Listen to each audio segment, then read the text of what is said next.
1920년대에 미국은 세계가 부러워하던 번영의 나라였어요. 산업은 급성장을 했어요. 그리고 공장들은 밤낮으로 돌아갔어요. 사람들은 앞다투어 주식을 사기 시작을 했어요. 공장이 잘 돌아가니까 주식을 사는 거예요.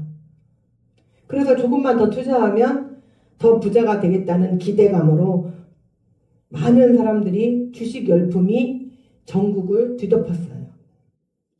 심지어 실제 소득이 아닌 대출까지 받아서 빚으로 주식을 사들이는 일도 흔했습니다. 겉으로 보기에는 모두가 잘 사는 것처럼, 모두가 부유한 것처럼 보였어요. 자, 거품. 이제 거리는 활기를 띄었고 누구나 내일을 두려워하지 않는 것 같았어요. 자, 우리나라 IMF가 오기 전과 똑같은 상황이었죠. 그러던 1929년에 작은 충격이 시장을 흔들기 시작을 했습니다. 몇몇 기업의 실직이 기대에 못 미친다는 소식이 사람들에게 전해졌어요. 그러자 증시의 불안이 삽시간에 퍼졌어요. 사람들이 가지고 있던 주식을 서로 내다 팔이라고 주식장마다 사람들이 쏟아져 들어왔어요. 순식간에 주가는 폭락을 해버리고 그 불안은 은행과 기업들로 이어져서 연쇄적으로 무너지기 시작을 했습니다. 단 며칠 사이에 풍요의 상징이라 불리던 이 나라가 전혀 다른 얼굴을 드러내기 시작을 했어요. 경제가 흔들리자 가장 먼저 어디가 타격을 받아요? 가정이 무너지기 시작을 했어요. 직장을 잃은 아버지들이 얼굴을 들 수 없어요. 돈을 못 갖다 주니 집을 들어갈 수가 없어요. 그래서 밖으로 돌기 시작을 했고 직장을 잃은 청년들은 나라를 떠돌기 시작을 했습니다. 도시마다 무료 급식소 줄이 길게 늘어섰고 얼마 전까지만 해도 밝았던 아이들이 굶주린 얼굴로 거리에 서 있어야만 했어요. 번영을 이끌던 이 도시의 불빛이 꺼져갈 때 많은 사람들이 뒤늦게 깨달았어요. 자신들에게 있는 풍요가 삶의 중심을 지탱해주지 못한다는 거품이었다는 것을. 이때 시작된 미국의 경제 대공황이 1929년부터 39년까지 무려 10년 동안 이어졌고 국민 삶의 전체를 뒤흔드는 불황이 이어졌습니다. 그 기간 동안 수많은 가정이 무너졌고 사람들은 오랫동안 힘겨운 삶을 견디며 자신이 붙들고 살았던 풍요의 실체가 얼마나 허약했는지를 뼈저리게 경험을 해야 했습니다. 지금 우리나라도 잘 가고 있는 것 같지만 지금 민생 경제가 최악의 단계에 이르렀습니다. 이제 거품이 빠지기 시작하면서 또 많은 회사들이 문을 닫고 있고 한 해의 자영업자들이 하루에만도 수십 백 개의 자영업자들이 문을 닫고 있다고 합니다. 우리에게 있는 풍요가 얼마나 허망한 것인지 우리가 피부로 곧 깨달아 알게 될 것입니다. 삼손이 자기 결혼식의 흥을 돋우기 위해서 내었던 수수께끼 문제로 인해서 이제 마음이 뒤틀려 버리고 그리고 집으로 돌아간 지 반년쯤 되었어요. 이제 이스라엘 전역에는 밀을 거둘 때가 되었어요. 삼손은 그동안 분노로 자기 마음이 어지러웠던 것이 이제 조금 가라앉자 슬그머니 자기 아내 생각이 났어요. 어쨌든 결혼식을 다 망치고 그리고 지금 자기 아내는 무엇을 하고 있을까 생각도 나겠죠. 또 그는 여전히 자기가 자기 아내의 남편일 거라는 착각 속에서 있었어요. 그래서